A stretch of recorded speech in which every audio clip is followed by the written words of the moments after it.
Quand on pose la question «Le futur fait-il encore rêver?», la première chose qui vient à l'esprit, c'est de se demander pourquoi est-ce qu'il ne ferait plus rêver? Est-ce qu'il y a un problème? Est-ce qu'il y a une espèce de crainte ou une défiance par rapport à l'avenir? Et du coup, comment aller de l'avant? Alors, le premier point, je pense, c'est de revenir sur ces craintes ou ces différentes manières dont les sociétés, surtout occidentales, hein, je pense par rapport à d'autres gens dans le monde, les sociétés occidentales ont appris à se méfier de demain, hein, notamment tout au long du XXe siècle, à travers différents moments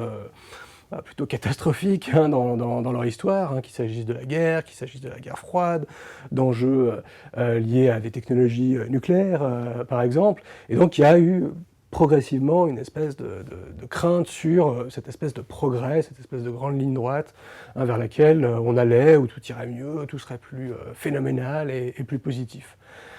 Dans le même temps, effectivement, les choses se sont améliorées, il y a eu cette espèce de crainte qui est apparue, et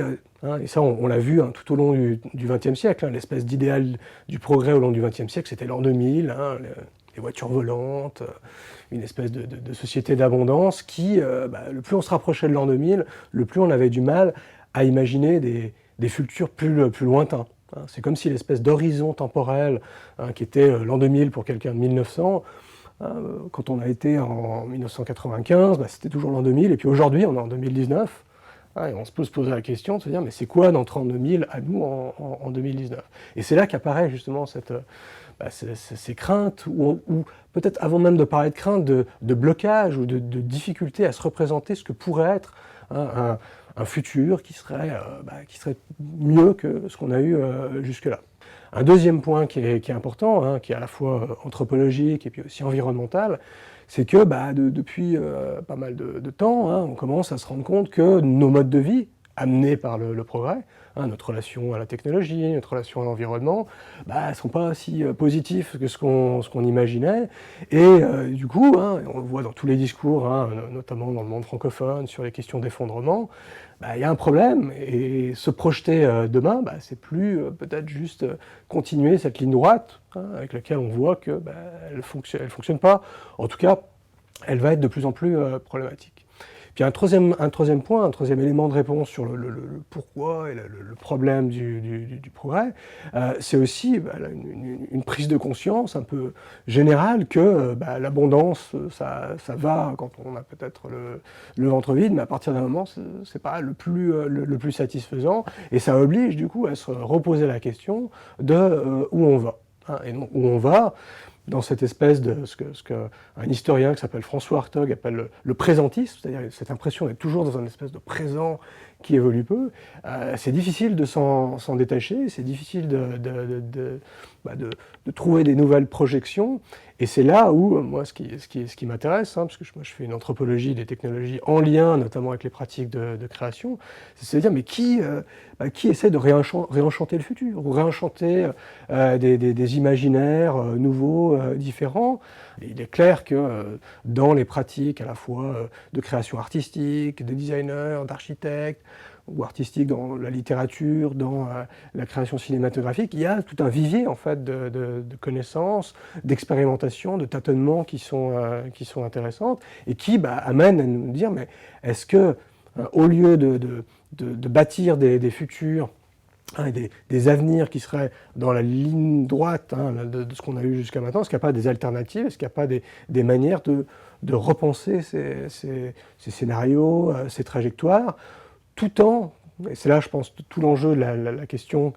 à aller chercher dans ce vivier-là, tout en le mettant en relation avec des connaissances scientifiques, hein, qu'il s'agisse de sciences dures ou de sciences humaines et sociales, parce que, et ça je pense c'est un point qui est intéressant, c'est on ne va pas se passer de médiation technique, c'est-à-dire on ne va pas forcément mettre à la poubelle toutes les découvertes scientifiques, techniques des 2000 dernières années. Il y a peut-être des manières un peu plus respectueuses de notre environnement, des autres, de nos manières de vivre ensemble, qui peuvent les utiliser. Et là, je pense qu'il y a un point intéressant quand on parle de réenchanter ces imaginaires, c'est que les scientifiques eux-mêmes se rendent bien compte que dans leur travail, il y a un besoin de savoir à quoi telle découverte sur, je ne sais pas, le génome pourrait servir, à quoi tel ou tel travail scientifique sur des nouveaux modes de production ou de stockage de l'énergie pourrait être utilisé. Tout ça a besoin d'une sorte de petit supplément qui ne soit pas juste de la technique, mais qui soit une manière de creuser les imaginaires. Et c'est là où justement la production, la création artistique, des designers, d'architectes, de littérature peut être utile, soit pour montrer des nouvelles voies, soit pour en arrêter certaines, soit pour interroger, mettre le doigt sur une question, pour aller de l'avant. On peut tout à fait imaginer, et on l'a déjà fait dans l'histoire humaine, que le progrès, ça passe aussi par d'autres manières d'être ensemble. La sécurité sociale, en France, après la Seconde Guerre mondiale, ça a été une rupture qui n'était pas technique du tout, mais qui a consisté à se dire, on essaye de mutualiser des risques et du coup les partager. Donc je prends cet exemple-là pour dire qu'on est aussi aujourd'hui, avec les enjeux de crise environnementale, de ne pas trop savoir quoi faire des objets techniques aujourd'hui qui posent problème, qu'il s'agit peut-être aussi de réinventer des formes de progrès et qui passe par d'autres choses que la technologie. Il y a d'autres façons de faire ça, d'imaginer des liens entre du technique, du social, du politique. Tout ça est effectivement extrêmement lié et nécessite, je pense, c'est peut-être une clé de lecture importante de dire que les technologies, c'est jamais juste de la technologie, c'est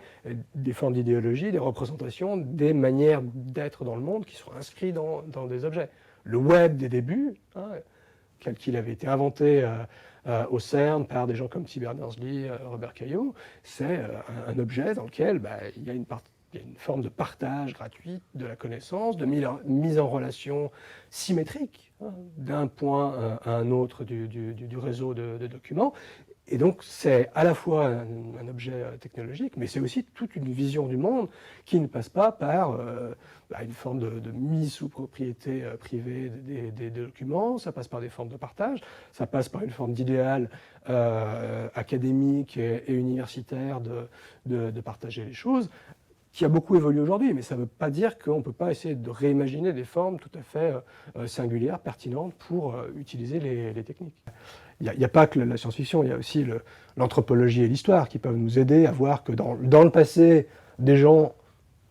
différents de nous, mais sur la Terre, ont été confrontés à des situations problématiques similaires dont on pourrait s'inspirer, ça c'est l'histoire, et l'anthropologie, et des gens ailleurs dans le monde, dans d'autres cultures, sont confrontés à des problèmes similaires aux nôtres, et donc du coup on peut s'en inspirer. Je pense que c'est tout ça dont il est... Enfin moi c'est ce qui m'intéresse d'un point de vue anthropologique, c'est de mettre ensemble ces éléments-là pour se dire mais qu'est-ce que ça nous dit sur, non pas trouver la solution pour demain matin, mais réfléchir à des scénarios, des pistes possibles. Alors ça peut passer par du design fiction, qui est une manière de mettre en scène des scénarios sur demain à travers des objets très tangibles, de faire par exemple un manuel d'un objet qui n'existe pas pour montrer comment cet objet pourrait soit être très dangereux, soit nous servir. Ça, c'est une chose possible, mais ça peut être aussi, je sais pas, ça peut être de faire de la science-fiction, ça peut être de faire de l'architecture complètement spéculative pour débattre du futur d'une ville, ça peut être d'écrire un récit de voyage, parce que je travaille sur des choses de ce genre-là actuellement, qui racontent comment, dans certains coins du monde,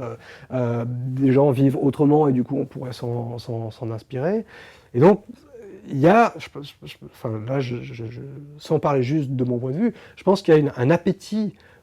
pour ces choses-là, qui est plus juste de se dire, mais est-ce que c'est un appétit, une crainte pour demain? C'est plutôt servir ou de donner du grain à moudre, en fait, à des gens qui commencent à se dire, mais on peut ne plus se poser la question du futur. C'est sûr que ça fait peur, c'est sûr que c'est problématique, mais on va vivre dans ce demain, et du coup, il faut nous donner des clés de lecture et de compréhension pour ça.